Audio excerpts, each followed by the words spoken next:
Welcome to Dementia-Friendly Prince George's County, Maryland, Northern Sector Webinar Series for Caregivers. Today's topic is 5 Tips on Improving a Difficult Caregiving Day by Melissa Long, sponsored by Prince George's County Government and the Department of Family Services. First of all, welcome and thank you. I'm from Insight Memory Care Center. We're down in Northern Virginia, but we service the DMV area. Our mission is to provide specialized care and support to and education for individuals in all stages of memory or cognitive impairment and their partners in the community. And our vision, a community where those living with memory or cognitive impairment and their care partners can achieve the highest quality of life. So we're a leader of dementia care in Northern Virginia. As I said, Insight is a nonprofit. We started in 1984 and we support families on their dementia journey. We focus on care for specialized adult day programs for people in all stages of their dementia journey. With Connection, we build relationships and supporting care partners on their journey. Creativity, we have dementia experts sharing their knowledge and resources because every journey is unique. One benefit that COVID did give us is probably 85% of our programs are virtual, so you're more than welcome to get on our website and see what we have going on and see if there's anything that you would like to be a part of. So let's go ahead and get started. We all know being a caregiver to a loved one is an incredibly rewarding experience, yet it is also a difficult one. And if your loved one has dementia, caregiving can be even more challenging. Dementia is an all-encompassing word for a general decline in a person's cognitive function. There are different types like Alzheimer's disease, Lewy body, and frontal temporal lobe dementia, just to name a few. Each type of dementia presents with its own unique features. What all types have in common, though, is they are a progressive cognitive impairment that makes day-to-day functioning more and more difficult as they age. Due to the progressive decline people with dementia have, they need a caregiver or caregivers who can assist with everyday tasks and personal care, as well as aid in decision-making about health, finances, and more. So dementia can cause memory issues, impaired decision-making, and behavioral changes. So caregiving for someone with dementia can be very mentally and physically challenging. But it's most important to know that you are not alone. There are help and resources out there for you and your loved ones. Let's start with the first thing that's really important. Be open to new ways of interacting and communicating. It is so important to realize that to some degree, he or she is a different person now. They may look the same, but their behaviors are going to be different, and you can't return them to normal just through sheer willpower. So you always want to have open communication, and it may be nonverbal. It could be that you learn that their favorite word is ice cream, and it's actually means yes. And so you start to pay attention to those different cues with them. And it takes time, and it takes practice, and it takes patience. So taking steps to adjust to how you perceive, interact, and communicate with your loved one, being open to seeing them as they are now can help you better engage with them in your day-to-day activities, and also help you navigate how to effectively respond to the challenging situations that will assuredly arise, such as they're asking the same question over and over again, forgetting something important, or doing something inappropriate. So repetitive asking can be partially because they're bored. So finding something for them to engage in. My favorite response when I'm not sure what to say to someone is, tell me more. And sometimes they just want to talk, they want to vent, and the communication may make no sense. They're talking in salad language, as we call it, where the words that are up here are not the words that come out here. And so to just let them talk, get their feelings out, because a lot of times that's what we all want to do, to communicate. It is critical for you to give your loved one plenty of grace. If you find yourself getting annoyed or short-tempered, remind yourself that they are not doing these things intentionally. Their actions and behaviors are the result of something they have no control over anymore. It's also a form of communication, so they may be in pain or need something. And that's really important to know. When someone gets agitated, a lot of the time it's because they need something, whether it's they need to go to the bathroom, they're in pain, they're tired, they're hungry. And so, a really big challenge for us as caregivers is figuring out what those needs are, offering the different things and see how they respond. And it may be a nonverbal reaction that we catch, that we can say, okay, I know that he wants a coffee. Perfect. You know, it could be the change in temperature. The thermostat triggers the air conditioner go off and they feel the breeze of the cold air, and that could upset them. It could be that the sun's coming in and it's in their eyes and that bothers them. You know, I was talking to someone today that I've had quite a few women that keep trying to lift their shirts up and everyone can't figure out why. They want their bras on. It's something so simple, but people don't think about it. And they're realizing it's not on, so they want to take their shirt off to put it back on, and people thinking that they're just trying to take their clothes off. So we have to just kind of think outside the box a little bit with some of those things. You know, and if we notice that a lot of the behavior is something regular, for instance, that constantly at 11 a.m. they're getting up and you're realizing they need to go to the bathroom, put them on a toileting schedule, and that can help relieve some of that stress of those behaviors from that, and then trying to struggle to communicate with you. Next, take steps to avoid agitation, stress, and conflict. Dementia impairs how effectively the brain handles stress and confusion. As often as possible, help set your loved one up for success by limiting situations that induce confrontation or unnecessary change. Tough conversations and circumstances will arise, but avoid needless conflict and try not to exacerbate small everyday issues. Getting into an argument with your loved one isn't fair to them, so it's best to instead direct your energy toward diffusing the situation. And I can tell you from 20 years of experience, you're not going to win an argument with someone with dementia, so don't even try. You know, an easy way, you see conflict a lot of time. A good example is, Mom, go get ready for church. And goes in her room and we have 30 dresses to pick from. And, okay, we have 10 minutes left. We have to leave for church. And she's like, I'm looking. And it's 5 minutes for you to go to the door, and you walk in there and she's sitting on the bed crying with all the dresses on the bed. So if we can reduce down the selection, lay things out for them, trying to process all those steps. It's amazing how, if you really think about when you brush your teeth, for example, how many steps are involved with that. You've got to find the bathroom, you've got to turn on the light, you have to figure out, do I get the toothbrush first, or do I get the cup first? Do I put water in the cup? Do I put the toothpaste on the toothbrush? Do I run the sink? It's a lot of processing, and they're just not able to do that. So we have to simplify things. It also is extremely helpful to avoid stress for them, is not overstimulating. So you don't want, lights going, a radio and a TV, and people talking in another room, because it's just too much. So how can you simplify that stuff so that they're not overstimulated? In addition, know that confusion can be introduced by change in either routine or location.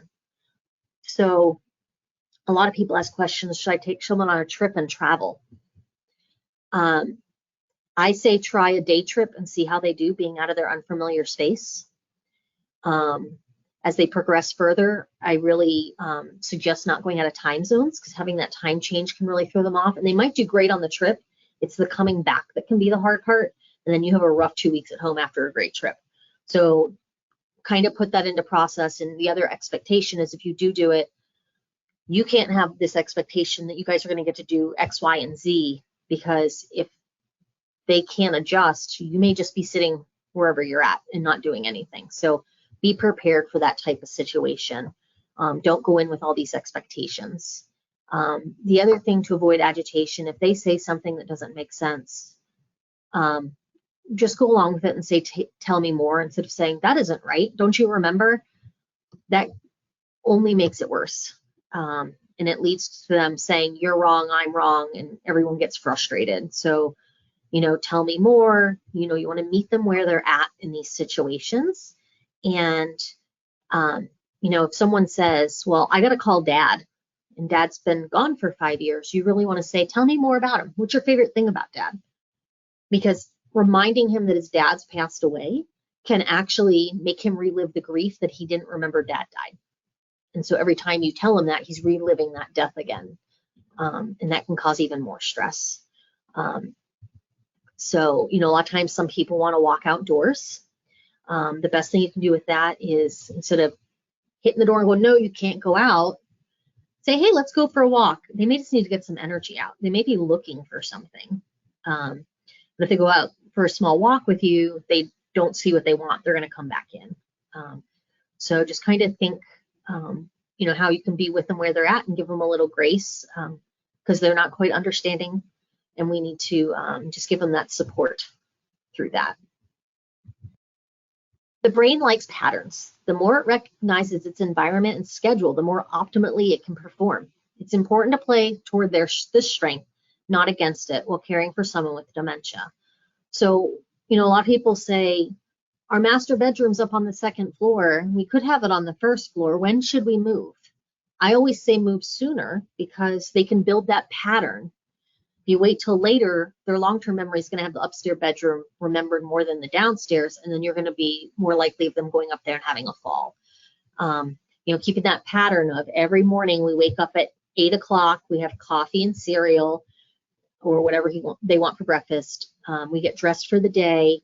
We do some trivia together. We go for a walk outside. Then we have lunch, and we take a nap. And keeping that consistent really, really helps them, because they don't have to think about what's next. It's already ready for them. You know, if there's things that they really enjoy doing, and it's all about the process, not the product, I say. So if someone who really liked to do crossword puzzles wants to sit with the paper and do a crossword puzzle and they're getting all the answers wrong, if they're happy, let it be. You know, if they're getting frustrated, that's a different thing. But if they're enjoying themselves, they're feeling accomplished, you know, give people a sense of purpose too. You know, mom was a housewife and she really enjoyed doing the laundry. Give her lots of laundry to fold. You can accomplish this by maintaining a normal routine as much as possible. In addition, avoid exposing your loved one to new environments frequently or haphazardly. Try to keep them in their usual environment as much as possible. So, for example, you really want to go out to eat, but it's not a restaurant they've been to before. My suggestion would be to try it really early and do an early dinner at like 3:30 when no one's there, where it's a lot less stimulation, or just go to a familiar place. So those are just some ideas of things to think about. Next, we want to recognize those dangerous situations and implement precautions. So having an impaired memory or decision making can make certain situations unsafe for your loved one. You, as the caregiver, will need to identify safety issues and be quick to enact solutions. The specific precautions needed to keep your loved one safe are likely to be very individualized and depend on the unique features of their dementia. There are some common issues to be on the lookout for, though, such as driving a car and using certain kitchen appliances. And there's lots of tools out there. You know, with driving a car, there's lots of driving academies that can do an assessment to see if they're safe. Some people with dementia are still safe to drive familiar distances during certain times of the day, and they get reassessed every 6 months. Other people, they're not safe to do it anymore, and the keys need pulled away, and it's better for a third party to tell your loved one that than you, if they're not willing to give up the keys. There's also an option in some states where you can report to the DMV for them to do a medical assessment on somebody. You can ask your doctor to do that. Some states even allow the families to do it. You'll have to look up for your area. That's another way, and then they don't know you reported them. It's not you being the bad guy with that. For kitchen appliances, usually the big one is the stove and the oven being left on. They do have adaptive devices that you can actually put a timer on that if it's left on for too long, it will automatically turn off. They're not cheap. The other option is just unplug it and have the microwave available to somebody. You know, the other one is eloping and wandering. And, you know, how do you work around that? If you're living with them, do you put alarms on the doors that can trigger more behaviors? You know, another option a lot of people are starting to use are the Apple tags or the tile tags, and you can attach if they always wear the same jacket when they go outside or something. You know, tie it to the shoelaces of their shoes if they always put the same shoes on. The other option is, you know, now we have such great technology with Android and Apple watches, and there's lots of apps on them that track both fall alerts and wandering. So, you know, we don't ever like seeing those silver alerts on the news that someone's been lost, and we have to look for them because it's a very daunting task. But these devices allow us to go, okay, find my iPhone. I go on the iPhone, look at the watch. Oh, that's where mom is. She went down to the 7-Eleven to get a Slurpee. So then you go down and get her. Also checking to see if your area has the option for an emergency contact registration through the DMV. We do have that in Virginia. I'm not sure if Maryland has it, where you can actually put your name in. So if they are found and they can tell them their name, they can look up who to call, putting a medical ID bracelet on them. They do have devices, ones that insert in your shoes, but they have to wear the same shoes every time. There's one if someone really won't wear anything, that's actually a Band-Aid. It's in the Alzheimer's store. It has a GPS tracker inside the Band-Aid, and you can put it on their back. There's all sorts of stuff out there. So it's just a matter of seeing what's available. We also recommend that you know the danger areas in your loved one's home, like taking steps to make them safer. So if you know that they're a very high fall risk, and you don't want them going in the basement, what can you do to make that safe? You put an extra lock on it. So, thinking about those things. Those that are forgetful, cooking on the stove can be dangerous, so obviously using the microwave. And for those who get lost, have trouble, make quick decisions, allowing them to drive or go for a walk alone can be unsafe. So you need to, make sure that somebody is with them as well. Because activities like driving and cooking are often tied to our sense of independence, taking them away or limiting them can be really challenging. Because safety is top priority, it's important to address these issues when they arise and not wait till something happens. We always want to be proactive, not reactive. Especially with driving, we are very fortunate in a lot of areas to have really good public transportation here in the DC metro area. Lots of resources out there, but God forbid, we're like been lost, but if they get in an accident, it could harm other people as well. While making these decisions, remind yourself that your loved one can't always perceive what's best for them anymore, but you can. So, getting creative. I've heard people take the spark plugs out of cars. They sell the cars, and there's no chance of them driving. For instance, taking the car away may lead to strong emotions, but you must be the voice of reason. The best thing you can do is initiate the conversation in a non-confrontational way and be sensitive to the emotions and reactions they experience. And remember to give your loved one grace. And there are some great resources on how to talk to your family about that. And I can't remember the name of the company, but if anyone wants to reach out to me at the end, if they're looking for something like that, I can get the information to you. It's actually basically a script of how you talk to your loved one about stopping to drive. As I said a second ago, be proactive rather than reactive. Dementia is progressive, so you'll want to regularly assess how much support your loved one needs. Caregivers need to recognize that when one off issue is becoming a pattern, it can be quick to enact a solution. So if you start to see that routine, come up with a solution. When caregiving for someone with dementia, it's critical to be proactive and not reactive, because that's when we get frustrated, and then everyone gets frustrated, and it doesn't bode well. Determining when exactly it's time to make these proactive decisions is tough, and we know that. And if you're struggling to determine when your loved one needs more care or what more care even looks like, a home safety evaluation can help you assess your loved one's risks in the home, whether safety concerns exist, whether gaps in care exist, and the next steps to take. We really want people to age in place. If their comfort zone is their home, we want them to be there as long as possible. So what devices, support within the home can we provide, whether it's, an echo to remind them to do things, a hero medication dispenser, having a caregiver come in and just help with meals, whatever we might need to do to help with those pieces so that they can stay there as long as possible. Managing your parents' or loved ones' care comes with many legal, financial, and medical matters to navigate too. Getting a head start on these can go a long way. This one's really important to me. I worked in Inova Fairfax Hospital in the geriatric consult service for years, and time again, I saw people come in that had no paperwork done. And then they have 5 children, and we have to ask all 5 of them to make a joint decision, which can be very difficult for someone's care. So the best gift anyone can give their family member is to have their medical power of attorney and their financial power of attorney done ahead of time. And I also advise that it's usually you have a primary and then a backup. Don't have 2 people as your primary because they may not agree. And always make sure that the person that you pick agrees with the choices that you want, because they can change them because they are in charge. So it is also more challenging to handle a situation if you wait to enact the solution until after something happens. So for example, that paperwork isn't in play Mom falls and breaks her hip. You have 6 siblings. You all have to decide, is she going to rehab? Is she going to a memory care? Is she coming home? And everyone has a different opinion.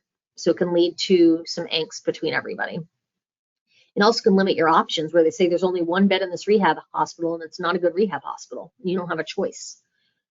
So having plans in place are really, really important. You don't want to delay your decision making because things aren't in place either.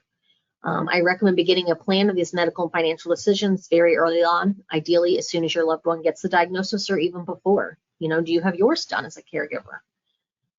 Making decisions for someone else is always going to be stressful, but researching your options and making decisions in advance can help limit the amount of stress you ultimately face. This is important since as a caregiver, you're likely to face it a lot.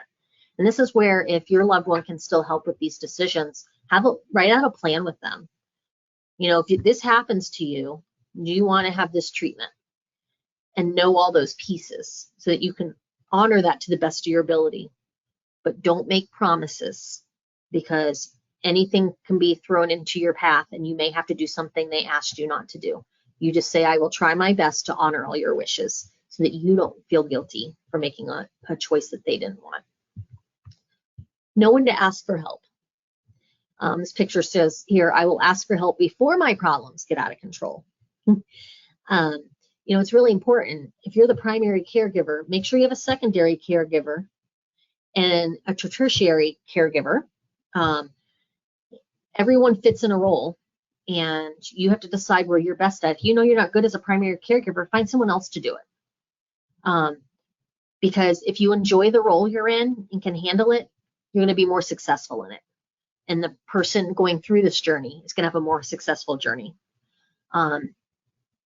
It's really easy when you're taking care of someone else to let your physical and mental health slide, but don't forget about your own self. Think about on a plane, who has to put the oxygen on first? You do, and then the person you're taking care of. So always do that. And I can tell you time and time again, I've seen it happen where the caregiver goes first because they did not take care of themselves. And then there's no backup plan on how to take care of mom. So please take care of yourself. Even if it's having someone sit with mom so you can take a 20-minute walk every day, even twice a week, something. Take a meditation class. Make sure you go to your doctor's appointments. Some people are emotional eaters. Don't pick the pizza all the time. Try to eat a salad once in a while. Have someone to talk to. In particular, one of the best things you can do as a caregiver is to allow others to help you, being clear about what help looks like. So do you need someone who's just going to order you dinner once a month? So it's one less meal you have to cook. Or someone who's going to come over and mow the lawn. They don't have to help with mom, but they can help with things that need to be done around the house. Or are they going to sit with mom for a half an hour so you can go for a walk or go to your doctor's appointments? If it's someone who lives far away, can they come via phone and call the doctors and set up all the appointments? If you have a shared calendar they can look at to see when there's space available, or schedule a PT to come into the house. That takes one less thing off of your list. One thing we find that caregivers really struggle with mentally is when to include more people in caregiving process. This is hard, particularly when to let the professionals take over. Doing so can feel like it means you're giving away your loved one, and there's a lot of conflicting emotion that comes with that. It's incredibly difficult for someone to care for a loved one alone. This is a team effort. It's a marathon, not a sprint. And so I really do encourage people to look for help. And it could just be someone to talk to every day for 30 minutes to vent how your day went. Looking at adult day centers so that you get respite. Most assisted livings and memory cares will do respite care. It's the same paperwork as if you're going to be admitted, but you can stay for, 2 weeks. It will give you a break. If they're in the early stages of dementia, I encourage that. Later stages can be more traumatizing, but your person best for that. But there's lots of options out there. You can bring in home health to do respite care as well. So please do take care of yourself because you are all very special people for being caregivers. And we know it's a hard job and we need you. So take care of yourself. Many dementia caregiver resources exist to help you on your caregiving journey. And when it begins to become clear that it's time to transition care, continue to remind yourself that you don't have to do this alone. Don't feel guilty about letting the professionals care for your loved one when it's time. And relying on experts will give you more quality time with your loved one time spent doing things that you actually enjoy doing with one another rather than just being there to help complete. You want to have that relationship still, you know, whether it's husband and wife, daughter and mother, you want to have those moments. And if you're the primary caregiver and doing everything all the time, those moments aren't going to be there because you don't have time. So do we have questions?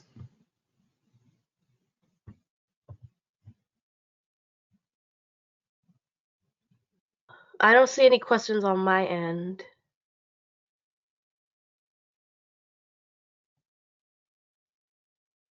There's my contact information. I'm used to people asking questions throughout, so I apologize that it was short. But if you have any questions, please throw them in the chat. I'd love to answer them. You can always reach me afterwards, though, as well, with any questions that you may have.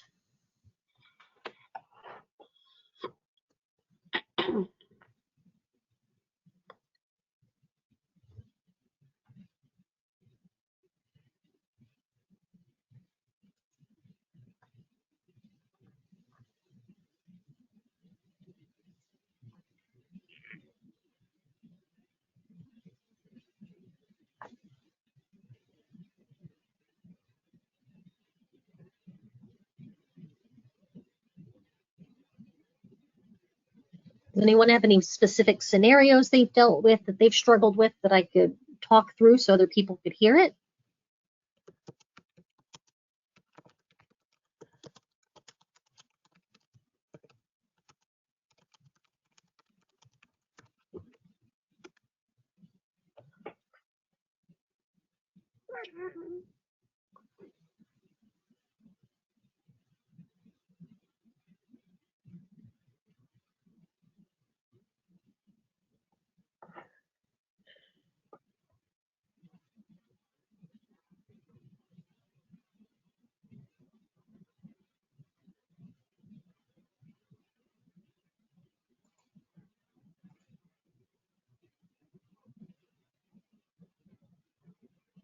I have one. Okay. I don't think it's a question, more like a scenario. Like, my mom is in a memory care. She thinks she's at her dad's house. Okay, so that's a great one, actually, where you can let her think it's dad's house, but ask her more about dad's house. What's your favorite part of dad's house?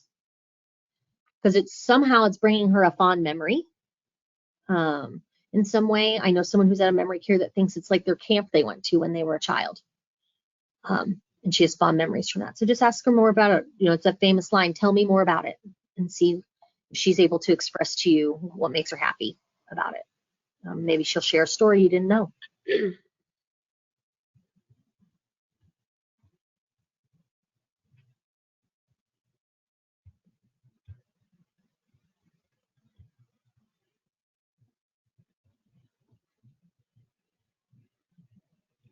She said, thank you. You're welcome. I don't see any more. Oh, one more. It says, how do you know when to get additional assistance? I'm exhausted because I'm taking care of an adult son with a disability. This would be the time to ask if you're tired. I always say find little things people can help with even from the beginning so that you don't get to that point. But if you're tired and you're exhausted, I would definitely reach out for some support now before you run yourself ragged and then you can't do anything. So I'd look for some respite care and seeing if, you know, there's friends or family that can support just to give you even a break during the day.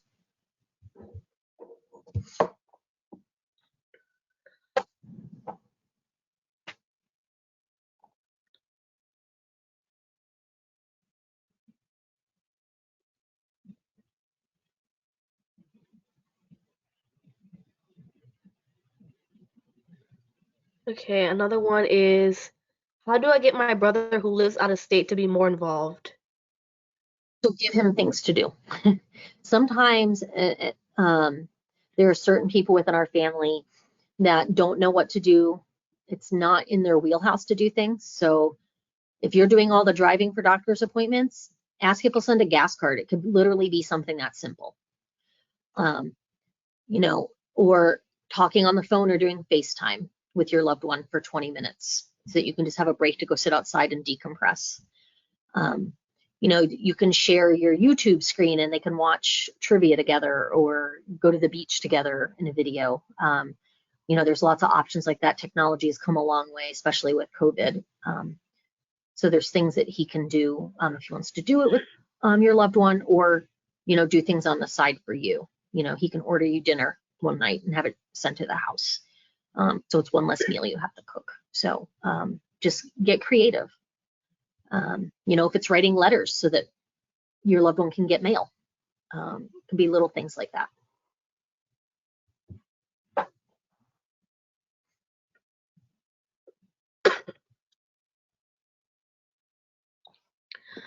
I think that might be it.